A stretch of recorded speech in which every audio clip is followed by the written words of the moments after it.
পড়ছে না করে শীতটা জাঁকিয়ে পড়েই গেল। আর শীত কম থাকায় সেভাবে কোথাও ঘুরতে যাওয়াও হয়নি। এদিকে আবার স্কুল আর অফিসের ছুটিও শেষ। তাহলে কি ভাবছো, এবারে শীতটাকে ঘরে বসে কাটাতে হবে? না বন্ধুরা, আমরা ভ্রমণ জুটি আজ তোমাদের কাছে এই প্রবলেম সলভের গল্প নিয়ে এসে হাজির। এই গল্পে তোমাদের বলবো কলকাতা থেকে মাত্র কয়েক ঘন্টার দূরত্বে একদিনেই ঘুরে আসা যায় এমন 10টি অফবিট ডেস্টিনেশনের ঠিকানা। তবে শুধুমাত্র শীতকালে নয়, সারা বছরই তোমরা ঘুরে নিতে পারো এই 10টি ঠিকানা। তাই ঝটপট এই দৃশ্যমান গল্পটি দেখার জন্য ঠান্ডায় গরম গরম চা আর কফি নিয়ে বসে পড়ো। আর এই ভিডিওটি সবার সাথে অবশ্যই শেয়ার করে দাও, যাতে সবাই জানতে পারে আমাদের এই বাংলায় কলকাতার এত কাছে কত কিছু দেখার ঠিকানা রয়েছে। কি বন্ধুরা, খাতা পেন নিয়ে প্ল্যান করে নিচ্ছ তো কোথায় বেরোবে? কি ভাবছো, কিভাবে যাবে, কোথায় যাবে, আর কত টাকাই বা খরচ? আরে বাবা, এই সব ইনফরমেশন এই ভিডিওতেই পেয়ে যাবে। তাই স্কিপ না করে সম্পূর্ণ ভিডিওটি দেখো। আর হ্যাঁ, নোট ডাউন করতে ভুলো না কিন্তু, কারণ একটা নয়, দুটো নয়, 5টা নয়, পুরো 10টা ওয়ান ডে ট্রিপের প্ল্যান নিয়ে আজ আমরা হাজির। চলো এবারে গল্পের আসল পর্বে আসা যাক।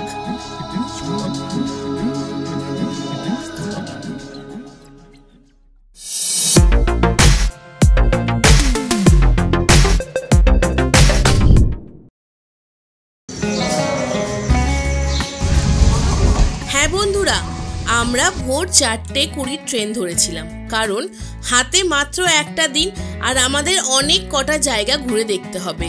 তাই হাওড়া থেকে first Howrah Goghat local train ধরে চলে আসলাম গোঘাটে।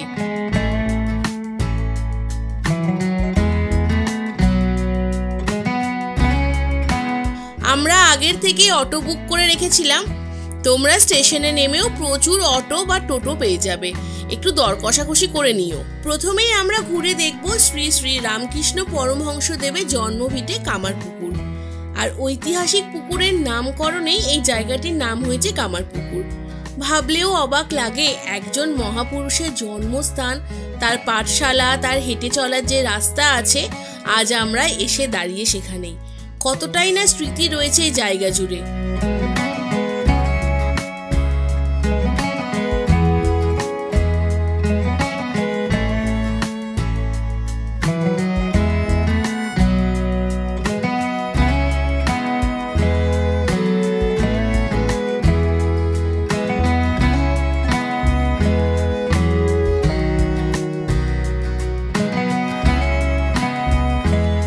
এই যে লাহাবাবু আছেন, গদাধরের জীবনে এনার প্রভাব বিস্তর, কারণ সেই ছোট্ট থেকে গদাধর এই বাড়িতেই বড় হয়েছে। এই বিষ্ণু মন্দিরেই তিনি সারাক্ষণ পড়ে থাকতেন। এই লাহাবাবুর বাড়ির উঠোনে গদাধরের জীবনী মূর্তি আকারে সাজানো রয়েছে।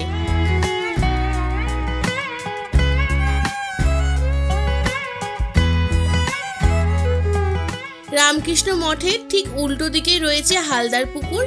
সেখানে গদাধর শৈশবে বন্ধুদের সাথে জলে খেলা করত।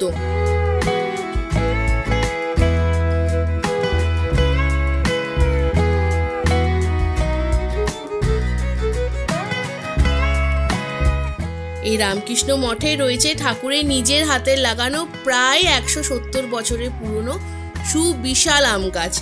এই মঠের ভেতরে ফটোগ্রাফি এবং ভিডিওগ্রাফি কঠোরভাবে নিষিদ্ধ। শ্রী শ্রী রামকৃষ্ণ পরমহংসদেবের জন্মস্থান দেখালাম, আর মা শারদার জন্মস্থান দেখাবো না? এটা হুগলি আর এটা হচ্ছে বাঁকুড়া। তাই আমরা কামারপুকুর থেকে 6 কিলোমিটার দূরে চলে গেলাম শ্রী শ্রী মাতৃ মন্দির দর্শন করতে। যাওয়ার পথেই পড়ল মা সিংহবাহিনীর মন্দির। লোকমুখে শোনা যায় মা শারদা এখানে পুজো দিতে আসতেন। এখান থেকে আমরা সোজা চলে গেলাম মা শারদার মন্দিরে। মন্দিরের ভেতরে ফটোগ্রাফি ও ভিডিওগ্রাফি নিষিদ্ধ, তাই মন্দিরের ভেতরে কিছু দেখাতে পারলাম না। একদিনের ছুটিতে সপরিবারে তোমরা গোঘাটের এই শ্রী শ্রী রামকৃষ্ণ পরমহংসদেব এবং মা শারদা দেবীর জন্মস্থান ঘুরে যেও কিন্তু।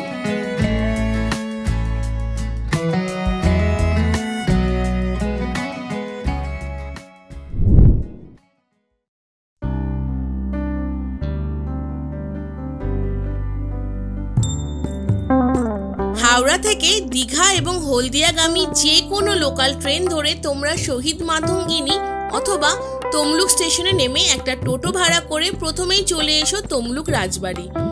ভগ্নপ্রায় এই রাজবাড়িতে প্রবেশ নিষিদ্ধ, কিন্তু সেই সময় রাজবাড়িতে 3 দিন ধরে রাধা মাধবের উৎসব চলছিল বলে রাজবাড়ি খোলা ছিল, আর তাই আমরা প্রবেশ করতে পেরেছিলাম।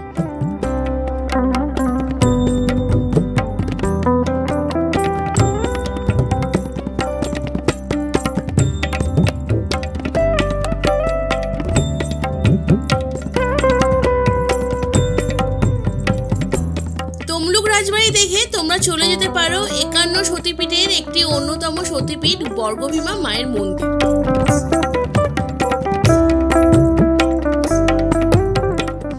পৌরাণিক মতে এখানে মায়ের বাম পায়ের গোড়ালি পড়েছে। আমরা যখন মন্দিরে প্রবেশ করি তখন মায়ের পুজো হচ্ছিল আর আমরা পুষ্পাঞ্জলি দিতে পেরেছিলাম। এটা ছিল আমাদের কাছে একটা উপরি পাওনা।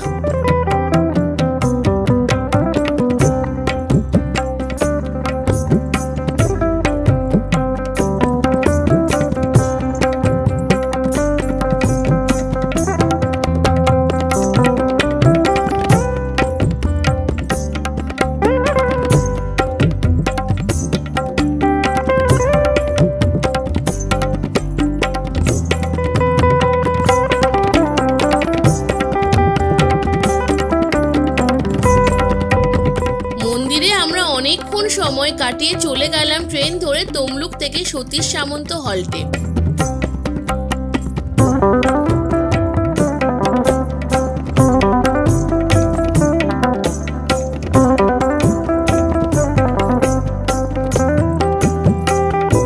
এবং সেখান থেকে একটা টোটো করে আমরা চলে আসলাম মহিষাদল রাজবাড়ি।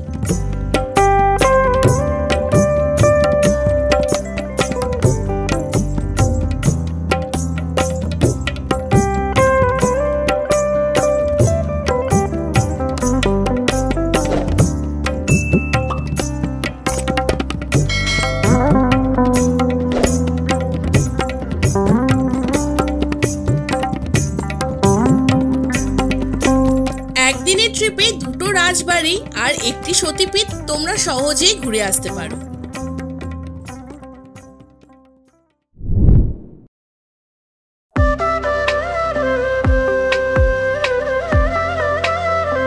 হাওড়া থেকে হাওড়া কাটোয়া লোকাল ট্রেন ধরে সোজা চলে আসো কাটোয়া জাংশনে। 1 নম্বর প্ল্যাটফর্ম দিয়ে বেরিয়ে টোটো ধরে প্রথমে চলে আসো কাটোয়া জাগ্রত খেপিমার মন্দিরে। সময় লাগবে মাত্র 5 থেকে 7 মিনিট।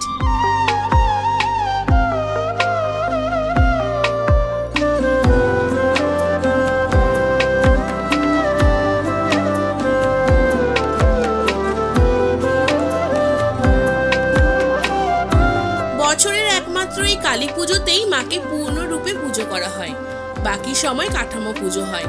কাঠামোর সামনে মায়ের 2টি চরণ রাখা আছে, ভক্তরা এই চরণ স্পর্শ করে মাকে পুজো দেয়। এই মন্দিরে দুর্গাপুজোও হয়, যার প্রতিমা এই মন্দিরেই তৈরি হয়।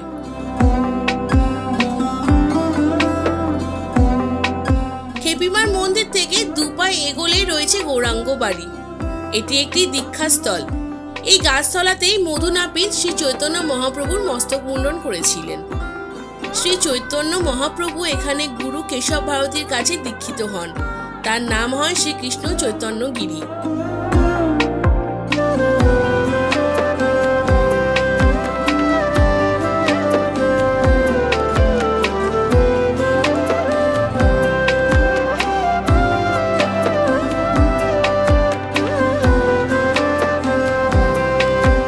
শ্রী গৌরাঙ্গ বাড়ি দেখে টোটো করে তারপর চলে এসো শাখাই ঘাটে। এখানে তোমরা দেখতে পাবে অজয় নদী ও ভাগীরথী নদীর মিলনস্থল। এটি একটি পিকনিক স্পট। একদিনে এই 3টি জায়গা ঘোরার সাথে সাথে পিকনিক করা যেতেই পারে।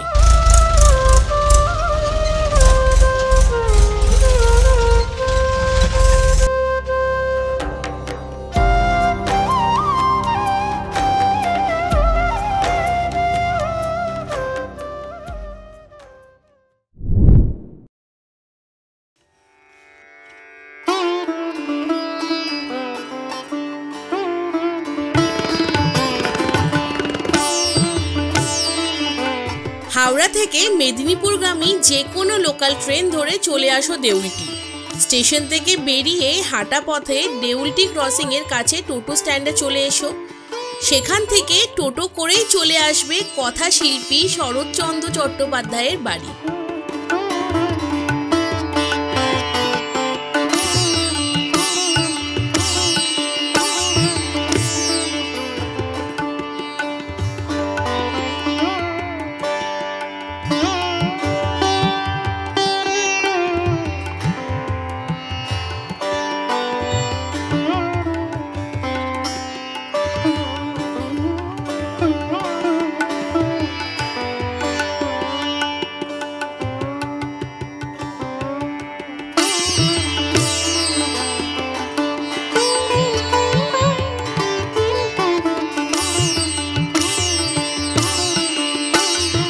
বাড়িতে প্রবেশ করেই প্রাঙ্গণের বাদিকে রয়েছে কথাশিল্পী স্মৃতিসৌধ। রামের সুমতি গল্পে কথাশিল্পী যে পেয়ারা গাছের উল্লেখ করেছিলেন তার অবশিষ্টাংশ এখনও এই বাড়ির প্রাঙ্গণে রয়েছে। এই সেই পুকুর যেখানে কার্তিক গণেশ নামে দুটি মাছকে পোষা হয়েছিল।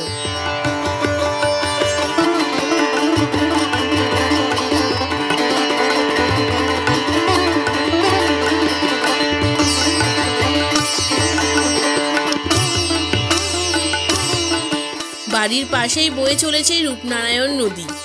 এটি এখন একটি পিকনিক স্পট। একদিনে এরকম একজন সাহিত্যিকের বাড়ি অবশ্যই সপরিবারে ঘুরে যেও।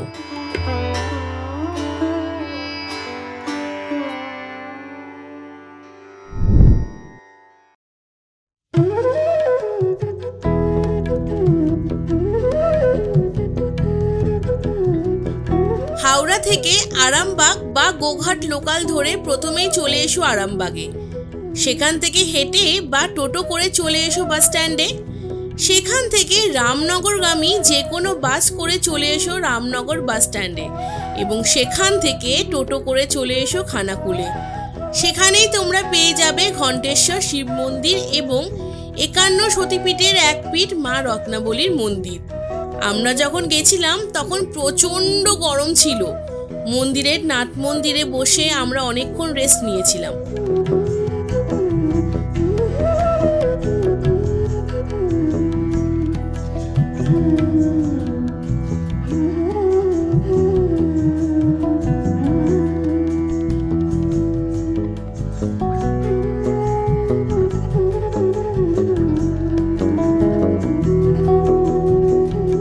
ঘণ্টেশ্বর বাবার মন্দিরের সামনেই রয়েছে মা অন্নপূর্ণার মন্দির, আর এই মন্দিরের পাশেই রয়েছে 51 সতীপীঠের এক সতীপীঠ মা রত্নাবলীর মন্দির।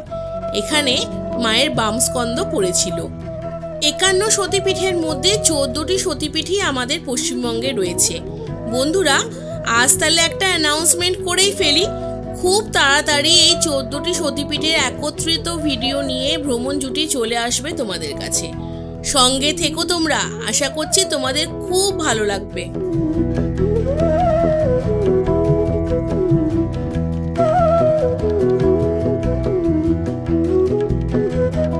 তারপর আমরা টোটো নিয়ে চলে আসলাম দ্বাদশ গোপালের প্রথম গোপাল প্রভু অভিরাম গোপালের শ্রীপাঠ শ্রী শ্রী গোপীনাথজিউর মন্দিরে। মন্দির লাগোয়া বিশাল বড় নাট মন্দিরে সবাই এই গরমে বিশ্রাম নিচ্ছিল।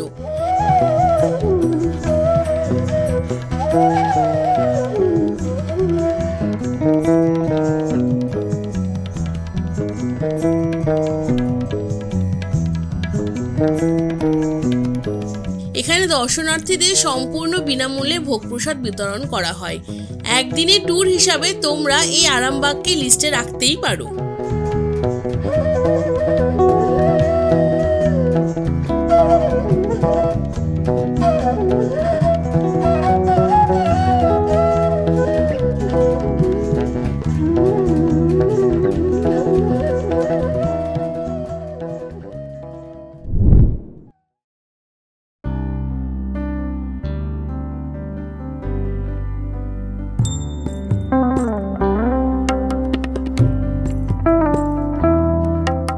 একদিনের ট্রিপে ঘুরবো আর তার মধ্যে কালনা থাকবে না, সেটা কি করে হয়?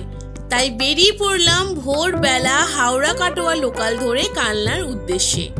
অম্বিকা কালনা স্টেশনে নেমে আমরা প্রথমেই টোটো করে চলে আসি ভবা পাগলার বাড়িতে। এই ভবা পাগলা ছিলেন একজন কালী সাধক। তার সমাধি তার ভিটেতেই রয়েছে।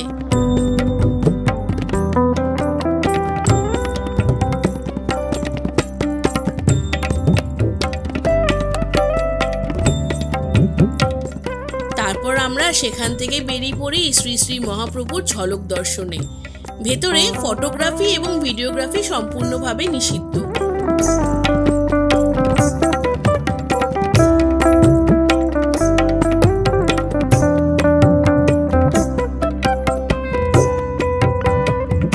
তারপর সেখান থেকে আমরা চলে আসি শ্যামসুন্দর মন্দিরে।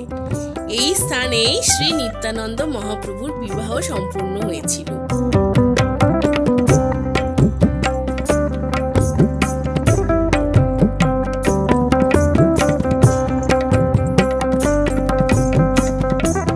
সেখান থেকে আমরা যাই সিদ্ধ পুরুষ ভগবান দাস বাবাজির আশ্রমে।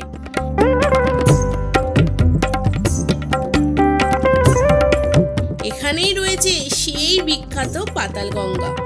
মন্দিরের পাশেই শ্রী শ্রী রামকৃষ্ণ ও সারদা দেবীর পাঠ মন্দির রয়েছে। কালনা এসেছি আর সিদ্ধেশ্বরী কালী মায়ের মন্দির দর্শন করব না, তাই আমরা চলে এলাম সিদ্ধেশ্বরী মায়ের মন্দিরে।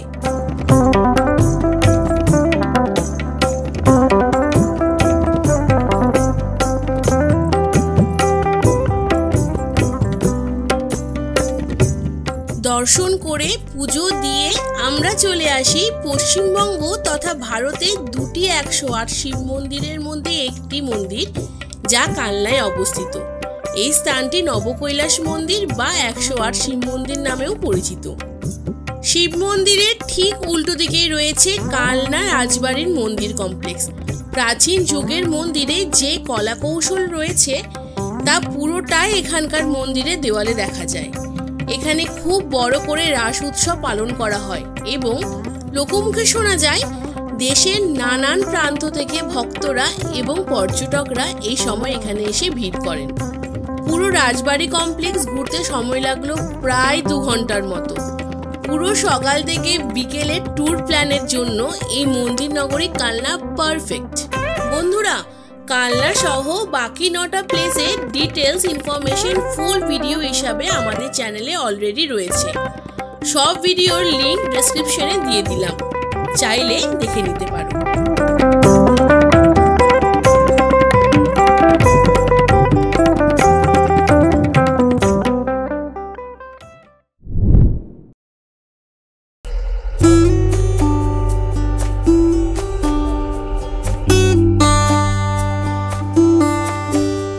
সাঁতরাগাছি স্টেশন থেকে ভোর 6:28 রূপসী বাংলা এক্সপ্রেস ধরে চলে এসো পশ্চিম মেদিনীপুরের গড়বেতা স্টেশনে।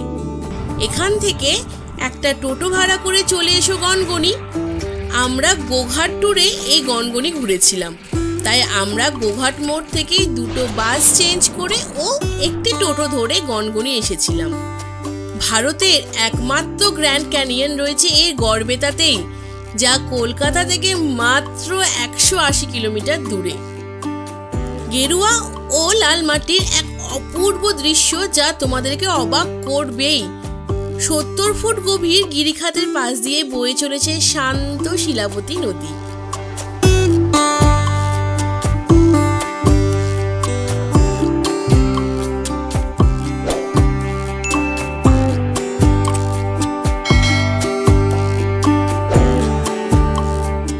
অন্যান্য সময় থেকে শীতকালে এই গিরিখাতে আসল সৌন্দর্য দেখা যায়।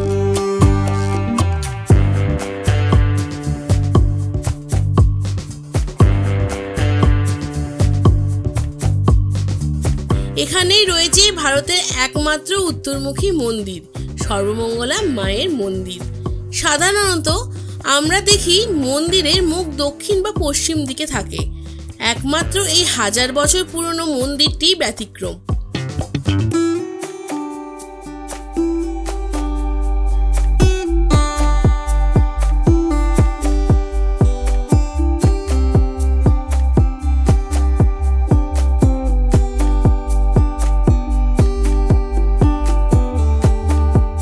সর্বমঙ্গলা মন্দিরের কিছুটা দূরেই রয়েছে 12 শিব মন্দির এবং লক্ষ্মী জনার্দন মন্দির।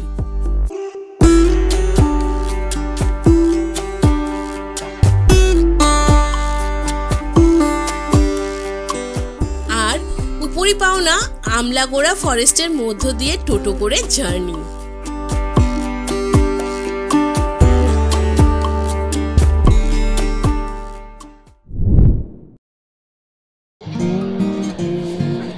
এবার চলো তোমাদেরকে নিয়ে যাই কাটোয়া লাইনে এক নতুন অফবিট ঠিকানা গুপ্তিপাড়ায়। হাওড়া কাটোয়া লোকাল ট্রেন ধরে মাত্র 73 কিলোমিটার অতিক্রম করে চলে আসো গুপ্তিপাড়ায়। সময় লাগবে 1 ঘন্টা 40 মিনিটের মতো। এই গুপ্তিপাড়ায় রয়েছে বাংলার অনেক ইতিহাস, আর সেই সব ইতিহাসের গল্পগুলির মধ্যে আজ আমি তোমাদের কয়েকটি গল্প শোনাবো। গুপ্তিপাড়া স্টেশনের বাইরে টোটো স্ট্যান্ড থেকে টোটো ভাড়া করে প্রথমেই চলে আসলাম প্রায় 250 বছরের পুরনো বৃন্দাবন চন্দ্র মঠে। এই মঠেই রয়েছে 4টি বৈষ্ণব মন্দির। প্রথমটি হলো কৃষ্ণচন্দ্র মন্দির,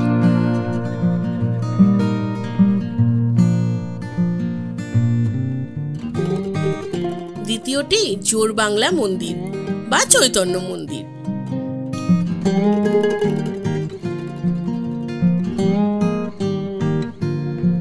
পরেরটি হলো বৃন্দাবন চন্দ্র মন্দির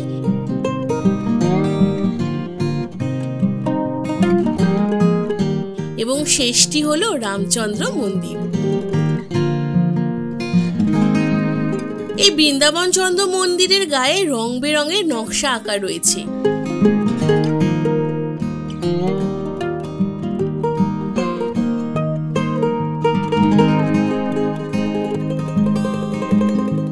এখানে রাধাকৃষ্ণের সাথে সাথে জগন্নাথ, বলরাম ও সুভদ্রাও পূজিত হন। একসাথে এই 4টি মন্দিরের সৌন্দর্য এক কথায় সবার মন ছুঁয়ে যাবে। 3টি খিলান বিশিষ্ট রামচন্দ্র মন্দিরের দেওয়ালে রয়েছে প্রচুর টেরাকোটার কাজ।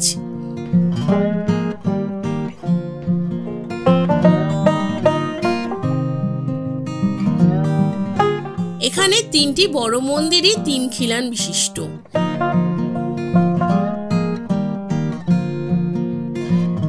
এরপরে আমরা চলে আসলাম 500 বছরের পুরনো দেশ কালী মাতার মন্দিরে। এই মন্দিরের মা কালী বছরে একবার মূর্তি আকারে পূজিত হন, আর সারা বছর তান্ত্রিক মতে পুজো চলে। তাড়াতাড়ি যাওয়াতে আমরা মন্দির বন্ধ পেয়েছিলাম। মন্দির খোলা হয় বেলা 11টায়। এই মন্দিরের সামনেই রয়েছে একটি হাঁড়ি কাঠ এবং তার পেছনেই রয়েছে নবনির্মিত একটি শিব মন্দির। মন্দির প্রাঙ্গণে দেখা যায় খুব প্রাচীন একটি বট গাছ।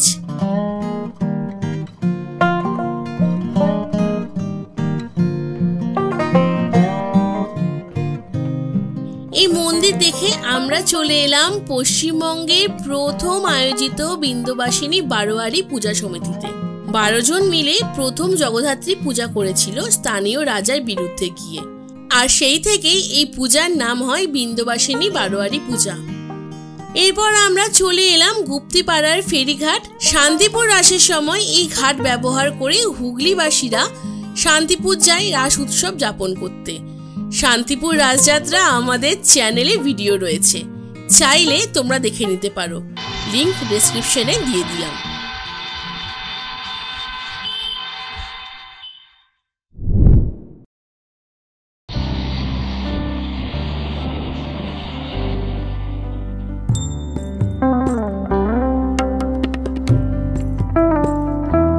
পশ্চিমবঙ্গে শস্য ভাণ্ডার বলা হয় যে জেলাকে, আজ আমরা ওয়ান ডে ট্রিপ হিসাবে তাকেই বেছে নিয়েছি। স্টেশন থেকে বেরিয়ে একটা টোটো ধরে প্রথমেই চলে আসো বাংলার প্রথম নবরত্ন মন্দির সর্বমঙ্গলা কালীবাড়িতে। প্রায় 300 বছরের পুরনো এই মন্দিরটি 1702 সালে রাজা কীর্তিচাঁদ রায় নির্মাণ করেন।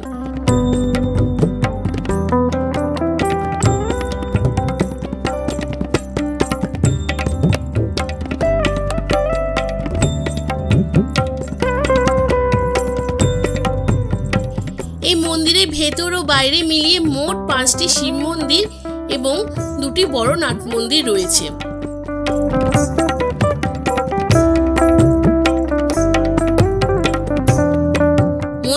আশপাশ ঘুরে চলে আসলাম আমরা মোটা শিব দর্শনে। বিশাল আকার হওয়াতে এই শিবের নাম মোটা শিব বা বুড়ো শিব। কালো পাথর দিয়ে তৈরি এই শিবলিঙ্গ উচ্চতায় প্রায় 6 ফুট এবং ওজনে 13 টনেরও বেশি।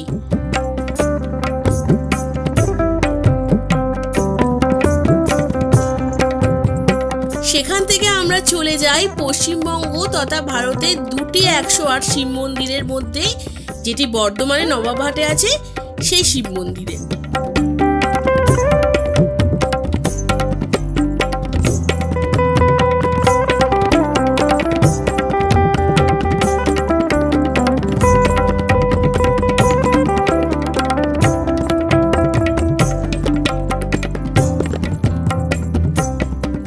এখানে সব থেকে সুন্দর লাগলো 108টি ঘন্টা একত্রিত রয়েছে।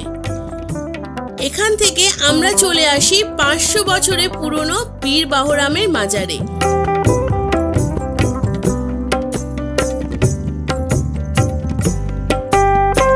এখানে পীর বাহরামের সমাধির সাথে সাথে আরো দুটি সমাধি রয়েছে, একটি শের আফগানের আর একটি কুতুবউদ্দিন কোকারের। আর পাশেই রয়েছে একটি পীর পুকুর এবং সামনে রয়েছে 29 জন খাদিমদের কবর।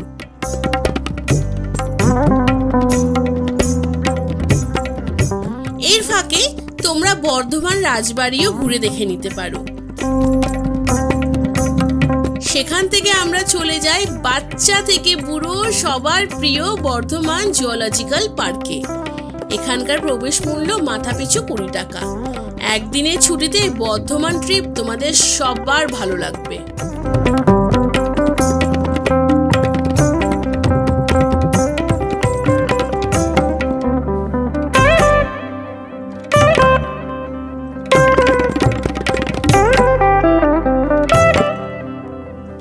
বন্ধুরা, 10টা প্লেসের ডিটেলস ইনফরমেশন ফুল ভিডিও হিসাবে আমাদের চ্যানেলে অলরেডি রয়েছে। সব ভিডিওর লিংক ডেসক্রিপশনে দিয়ে দিলাম, চাইলে দেখে নিতে পারো।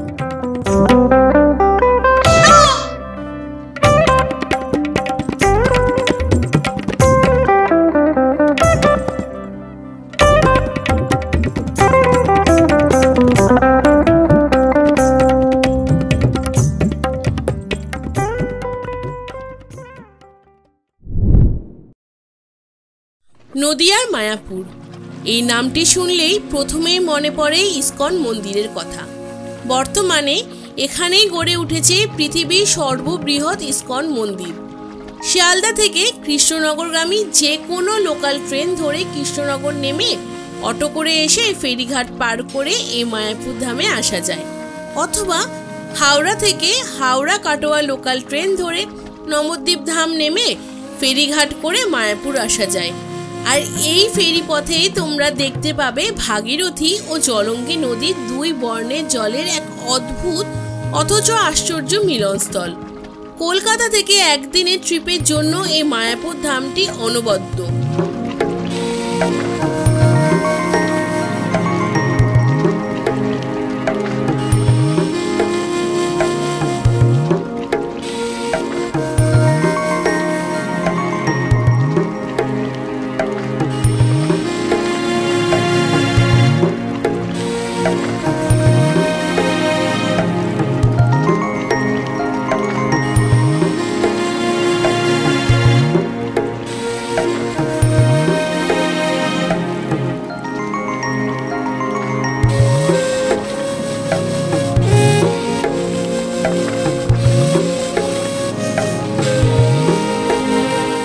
মেন গেটের সামনেই রয়েছে মহাপ্রসাদের কুপন কাউন্টার।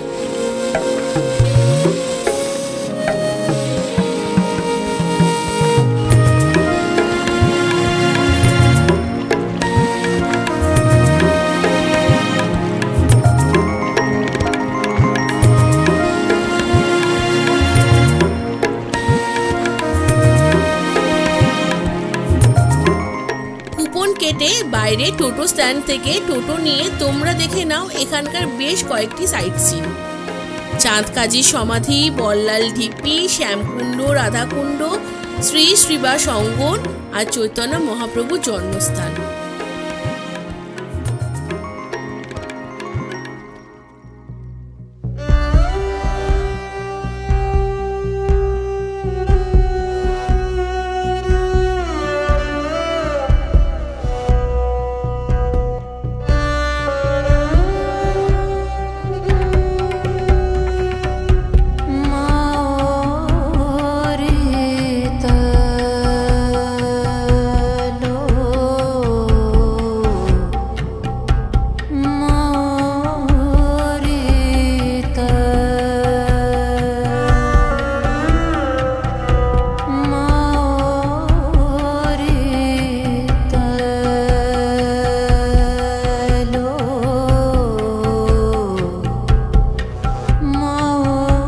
সাইট সিন করে মহাপ্রসাদ খেয়ে তোমরা দেখে নিতে পারো শ্রীল প্রভুপাদ পুষ্প সমাধি।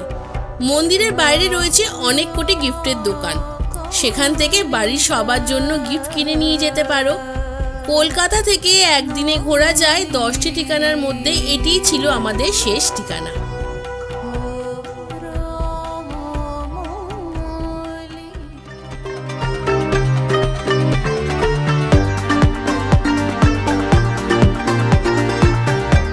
বন্ধুরা, আমাদের এই ছোট্ট প্রচেষ্টা তোমাদের আশা করছি মন কেড়েছে। এই ভিডিও দেখার পর তোমাদের যদি কোনো কিছু জানার প্রয়োজন হয় তাহলে অবশ্যই কমেন্ট করে জানিও।